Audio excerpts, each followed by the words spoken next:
masaya po ako. Umiyak po ako sa masaya. Mm-mm. Kasi napaka-imposible kasi hindi ko naman po inaasahan talaga. Sa dami niyo tinutulungan, Mm-mm. nabigyan niyo ako ng pagkakataon. Nabigyan ng pansin. Opo. Ganyan talaga. Panginoon may gawa, no? Alam ng Panginoon yung mga taong talagang nangailangan. Para maging masaya, bigyan natin ng kaunting tulong si ate. Yan, parang wala na akong pera dito. No? Ate, 10,000. Sa lahat po ng mga nanonood ng videos natin, mga nagsishare, hindi po ako magsasawang magpapasalamat sa inyo. Hindi ko magagawa ang pagtulong na ito. Wala po ito kung hindi dahil sa inyo. Kaya taos puso ako nagpapasalamat sa inyo lahat mga kababayan. Tapo. Hello? Tapo. Hi ate. Kumusta? Pwede tumuloy? Ayan. Tara, pasok tayo. Eh, sinasabi yung bahay mo. Opo. Ilan kayo nakatira dyan? Bali, pero yung iba ko anak doon natutulog kasi yung nababasa dito. Oo. Ilan ba anak mo? 3. 3. Opo. Ba't yan yung bahay niyo? Hindi pa may paggawa. Ha? Hindi pa may paggawa. Hindi mapagawa. Opo. Eh, pero bakit masaya ka? Masaya ako kasi nakita ko kayo. Kasi hindi ko inaasahan, pupunta kayo dito. Ah, hindi mo inaasahan na makarating ang Daddy Frankie. Opo. Oo. Pwede makatuloy? Pasensya na po. Ha? Hindi po, kaso. Okay lang. Hindi pa po. Gusto natin makita yung bahay mga kababayan. Oo. Wala po ano. Ha? Puro butas-butas. Puro butas-butas. Opo. Tuloy tayo. Ayo, pero nakabilib kahit na ganito, tingnan mo, pansin mo, kintab-kintab ng simento, ang linis. Ay, nalinis naman doon. Ha? Madumi po ito. Madumi. Po. Yan, mga basahan po. Pag umulan, kaya nilalagyan ng basahan po. Oh. Buti, hindi napapasok na ibang tao. Ay, wala namang buong mananakaw kahit pumasok. Ah, walang mananakaw. Opo. Kaya wala na papasok. Opo. Dito kayo natutulog? Opo, di. Pwede umupo? Opo. Upo tayo.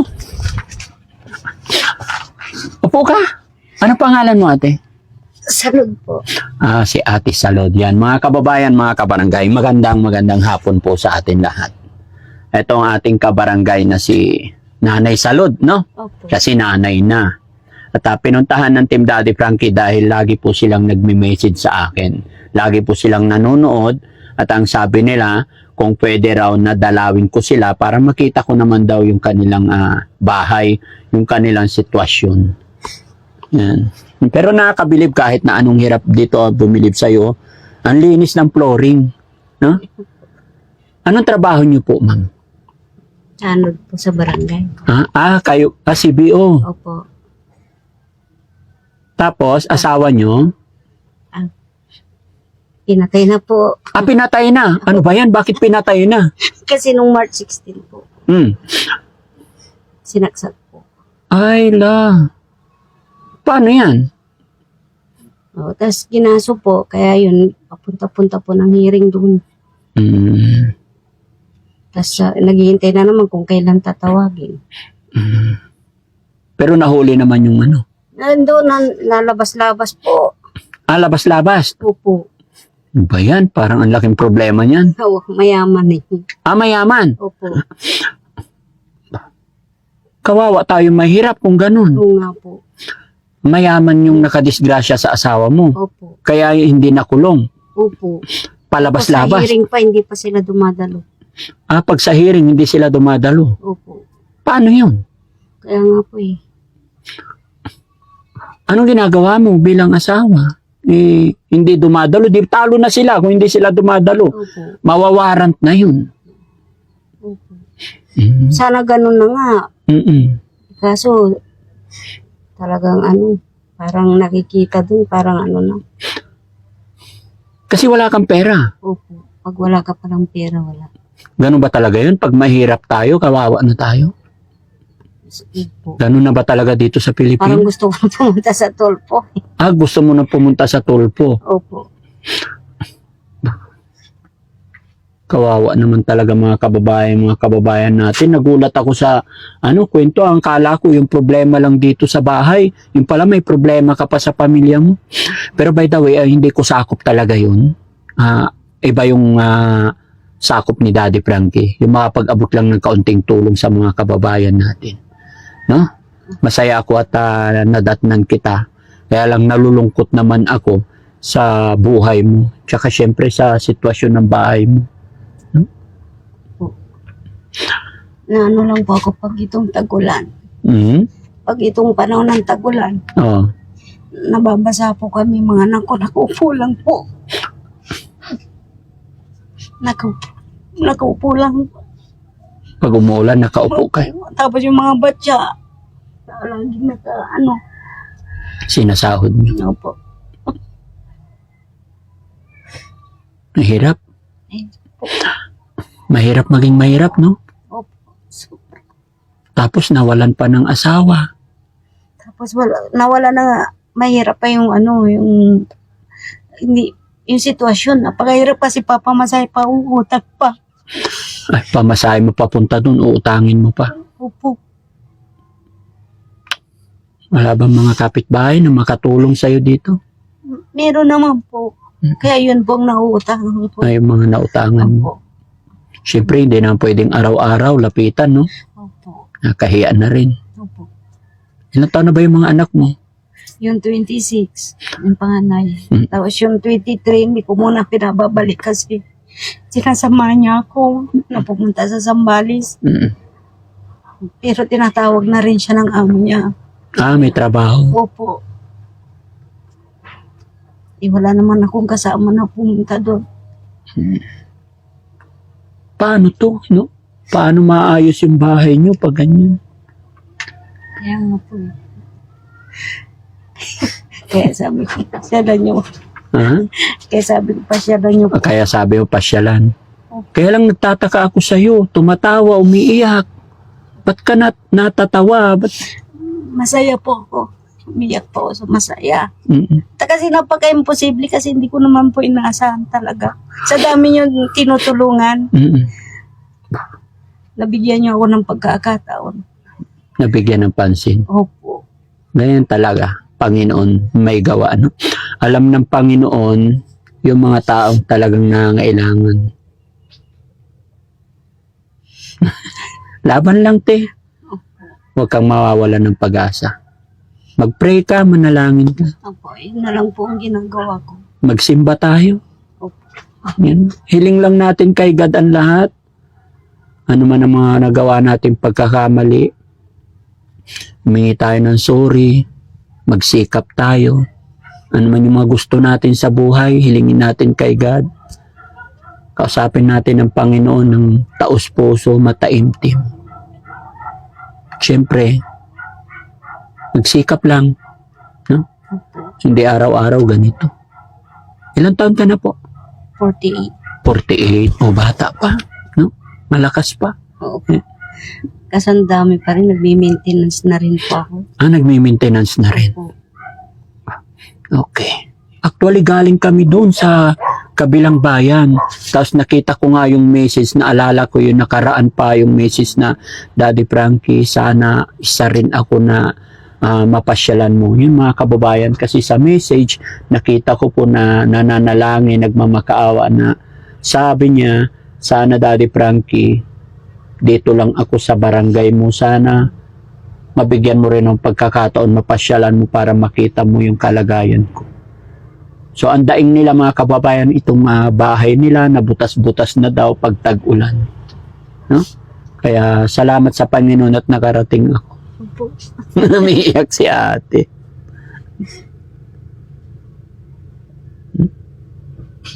Napakalungkot ng buhay dito. Opo. Para maging masaya, bigyan natin ng kaunting tulong si ate. Yan, parang wala na akong pera dito. No? Ate, 10,000. Maraming pong salamat, Daddy Frankie. Pambibili ko na ito ng yero. Ay, yero. O, sige. Bili ka yero. Kasya na ba yan? Basta Wagan po. Ha? Basta unti-untiin ko na. Oo. May awa ang Diyos. Sana makabili ka yero. Magkano ba yung yero ngayon? Hindi ko alam. Hindi mo alam. Malaking bagay yan. No? Opo. Huwag mawala ng pag-asa. Ayon sa kanya mga kababayan, napaka-imposible daw. Hindi niya inaasahan na makakarating si Daddy Frankie sa kanya dahil alam niya napakarami natin natutulungan. Kaya po siya naiiyak na nandito si Daddy Frankie ngayon. Ilang ate, naiintindihan kita, nararamdaman ko po yung hirap na pinagdadaanan mo. Pero gaya na aking sinabi, hindi po natutulog ang Panginoon, no? Laban lang at malay mo, makabalik pa si Daddy Frankie. Bili mo ng yero para hindi kayo nauulanan. Opo. Tapos pag nagkapera ka ulit, baka pwedeng bili ka ng plywood na kahit yung manipis lang muna, no? Opo. Ito nakakabilib mga kababayan, liit lang ng bahay, pero ang kinis, napakalinis ng kanilang flooring. Kaya hindi ka maiilang nauupo dahil sabi nga niya ate, nanay, dito daw sila nahihiga, no? So ayan mga kababayan, mga kabarangay, salamat po. Ate, anong masasabi mo at nakatanggap ka ng blessing biyaya sa araw na ito? Napaka-bless ko talaga. Kasi lagi kong nagdadasal, sabi ko sana magkaroon din paunti-untiin. Ngayon, ang laki po. Ang laki ng blessing. Opo, hindi ko in-expect. Kaya maraming salamat po, Daddy Frankie. Oo, walang ano man. Salamat tayo kay Lord. Po. Salamat din sa suporta mo sa panunood mo ng videos natin. Alam nyo ba na sa panunood ninyo ng videos ni Daddy Frankie, pag-share ninyo ng videos natin ay nakakatulong ka na rin sa ating mga kababayan. Dahil dyan din naman ako kumukuha ng pantulong ko sa inyo, sa mga kababayan natin mahihirap. Kaya ako'y laging nagpapasalamat sa inyo. Hindi lang ikaw ate, hindi lang ikaw nay. Sa lahat po ng mga nanonood ng videos natin, mga nagsishare, hindi po ako magsasawang magpapasalamat sa inyo. Hindi ko magagawa ang pagtulong na ito. Wala po ito kung hindi dahil sa inyo. Kaya taos puso ako nagpapasalamat sa inyo lahat mga kababayan. Mga kababayan nating OFW, mga kababayan natin nasa ibang bansa. Lahat po kayo, saan man kayo naruroon mga kababayan, Luzon, Visayas, Mindanao, maraming salamat po sa inyong lahat. Hindi magagawa ng Team Daddy Frankie, hindi ko po magagawa ito kung wala ang suporta nyo. Kaya kung ano man ang nagagawa ko, ano man ang natutulong natin, kasama ko po kayo. Kasama natin ang Panginoon. Kaya mga kababayan, thank you so much po. Daddy Frankie po, anak ng Pangasinan, from Pangasinan.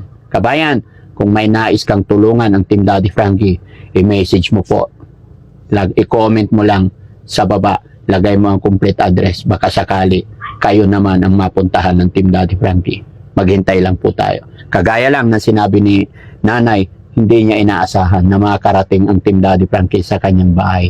Dahil alam niya sa dami ng tinutulungan natin. Pero hanggat tayo ay naniniwala sa Panginoon, walang imposible. Darating talaga ang blessing at biyaya pag sigad na po ang gumawa. Kaya muli po, mabuhay po tayo lahat mga kababayan. Maraming salamat. God bless po. Ate, thank you so much po. Maraming salamat. Okay, bye-bye tayo. Yan. Shoutout po sa mga kababayan natin dyan. Kaya Ma'am Purisa Joy. Yan. At saka kay Ma'am Rose Borjos. Ayan. Kaya Tita Honey S. Rosary Around the World. Ayan. Maraming salamat po sa inyo na. Thank you po. God bless. Okay?